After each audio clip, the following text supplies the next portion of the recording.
Hello, and a very warm welcome back to Learn English with Podcast Conversation. I'm your host, Lisa, and it's a true pleasure to be sharing this time with you. A few years ago, I was traveling for a business conference in a city I'd never visited before. I'm usually meticulous with my planning. I had maps saved on my phone, the address of the venue starred, the route perfectly mapped out. As an entrepreneur, you learn to be self-reliant. You are the one who has to have the plan, the answers, the direction. The same is true for a doctor. People look to you for guidance and clarity in moments of uncertainty. We become so accustomed to being the navigator in our own lives and the lives of others. On this particular day, however, my phone died. Suddenly, my digital map was gone, and I was left standing on a busy street corner with no idea which way to turn. The street signs were unfamiliar, the buildings all looked the same, and a wave of genuine panic began to set in. It was a humbling moment. Here I was, a capable adult, feeling as lost as a small child. For a few minutes, I just stood there, paralyzed by a strange mix of embarrassment and anxiety, hesitant to admit to a complete stranger that I was lost. That experience taught me something profound. The ability to ask for directions is not just a travel skill. It is a fundamental act of human connection and humility. It's the ability to say, I don't know the way. Can you help me? It's about trusting in the kindness of strangers and navigating the world with a spirit of collaboration rather than just pure self-reliance. It's a moment where we step out from behind our professional titles and connect with someone on the most basic human level. So, in today's episode, we are going to master the art of asking for directions in English. We'll go beyond the simple phrases and delve into the nuances of the conversation, the politeness, the clarity, the active listening, and the gratitude that can turn a moment of panic into a moment of positive human interaction. Are you ready to find your way with confidence? Let's begin. Before we even get to the words, let's talk about the mindset. The biggest barrier to asking for directions is often our own internal hesitation. We worry that we're bothering someone, that will look foolish, or that we won't understand their reply. The first step is to give yourself permission to be lost. It happens to everyone, even the most organized among us. The second step is choosing who to ask. This is a subtle social skill. You want to look for someone who doesn't seem to be in a frantic rush. A person walking at a relaxed pace, a shopkeeper standing in their doorway, or someone waiting at a bus stop are often excellent choices. Look for open body language and a friendly expression. Making a good choice here can make the whole interaction feel more comfortable. Now, let's get to the language. You've spotted someone who looks approachable. How do you begin? This is the icebreaker, and politeness is everything. A simple excuse me is the universal starting point, but I like to add a little more warmth to it. Here are a few phrases that I find work beautifully. Excuse me, I'm so sorry to bother you, but I'm a bit lost. This is my personal favorite. It's apologetic, vulnerable, and immediately explains your situation, which tends to evoke empathy. Excuse me, I hope you don't mind me asking, but could you help me out? This is wonderfully polite and frames your request as a small favor. Hi there, I'm a little turned around. I was wondering if you could point me in the right direction? The phrase turned around is a lovely informal way to say you're confused about your location. Once you have their attention, you need to state your destination with absolute clarity. The clearer you are, the better the directions you will receive. The most direct way is, I'm looking for the city library. To frame it as a question, could you tell me how to get to St. James's Park? If you just need to know the location, do you know where the nearest post office is? And a very useful question if you think you're close, am I going in the right direction for the train station? Now comes the part that requires your full attention, understanding the response. This is an act of active listening.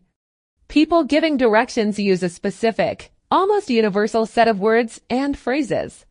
Let's decode them. First, they will often use landmarks. These are big, easy to see reference points. You'll see a large bank on the corner. The museum is right across from the cathedral. Walk past the big red building, and it's the next street. Next, they will give you instructions for movement and turns.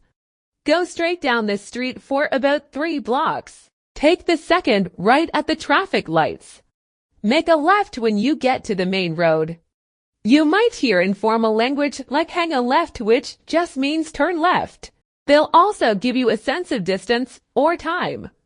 It's about a 5-minute walk from here. It's not far at all, just a stone's throw away. A great idiom meaning very close. You can't miss it. This is a classic phrase of reassurance. This is a lot of information to process at once, especially when you're feeling stressed. So the next step is absolutely crucial. It's the step that shows you are a truly skilled communicator. Clarification and confirmation. Never be afraid to ask for something to be repeated. You can say, "I'm so sorry.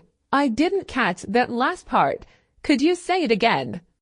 The most powerful technique is to repeat the directions back to them in your own words. This confirms that you've understood correctly. Okay, so just to be clear, I go straight for 2 blocks, and then I take a left at the big bookstore. This is brilliant because it gives them a chance to correct you if you've misunderstood. They might say, "That's right," or "No, it's the first left, just before the bookstore." You can also ask clarifying questions to get more detail. Is it on this side of the street or the other side?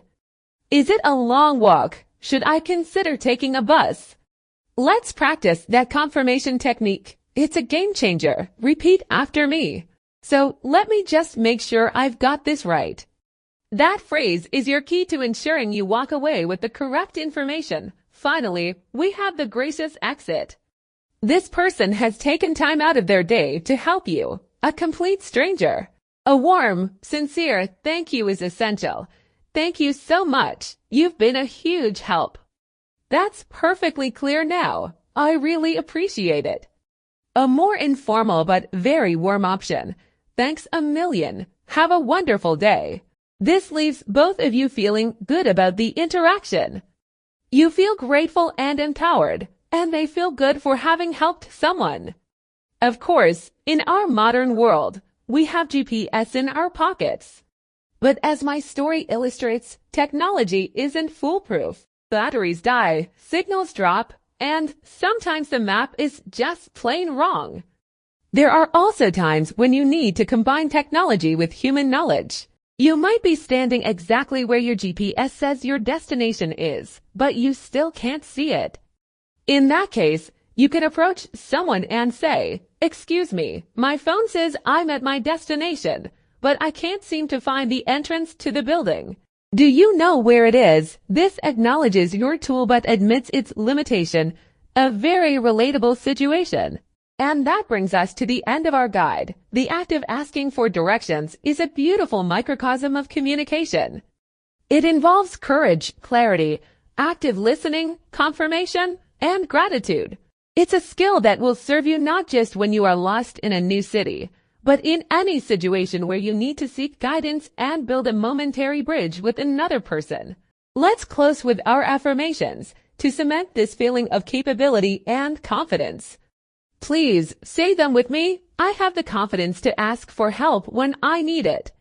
I am a clear and polite communicator, even in unfamiliar situations. I am an excellent listener, and I am not afraid to ask for clarification. I can navigate the world with resourcefulness and grace. Let's repeat them one more time, embracing your ability to find your way, both literally and figuratively.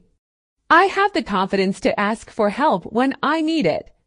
I am a clear and polite communicator, even in unfamiliar situations. I can navigate the world with resourcefulness and grace. That concludes episode 38 of Learn English with Podcast Conversation. I am so proud of you for leaning into a topic that requires both linguistic skill and a touch of personal vulnerability. Your task for this week is a low-pressure, real-world experiment. I want you to go out and ask for directions to a place you already know how to get to. It could be a famous landmark in your city, a nearby park, or a well-known shop. The goal isn't to get information, it's to practice the entire conversational dance: the polite opening, the clear question, the active listening, the confirmation, and the grateful closing. This will build your muscle memory so that when you are truly lost, the language will be there for you. Thank you for your invaluable time and energy. Until our next conversation, keep learning, keep connecting, and keep shining. Bye for now.